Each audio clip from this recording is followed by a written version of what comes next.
எனக்கு முள்ளந்தண்டில் ஒரு நரம்புல ரத்தோட்டம் இல்லாதபடியா கால்கள் விரைச்சிருக்காம். எவ்வளவு காலம் இது? 13 வருஷம். 13 வருஷம்.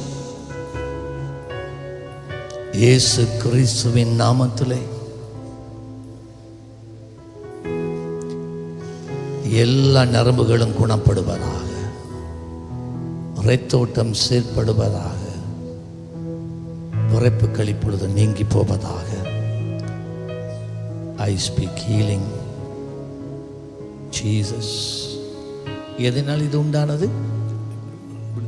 நீங்க இயேசுவின் நாமத்தில் செக் பண்ணி பாருங்க. இப்ப விரைப்பு இருக்கான். நீ கேட்க உணர்வு இல்லாமல் இருந்ததாம், இப்போ உணர்வு வந்துட்டான். இப்போ காலுக்கு திமிரு கொஞ்சம் குறைஞ்சா போல இருக்கு. விரைப்பு போயிட்டு நடந்து பாருங்க. அவரை விடுங்க. சொல்லு. நல்ல முந்தையதை விட கர்த்தர் நல்லவர். கரங்களை தட்டி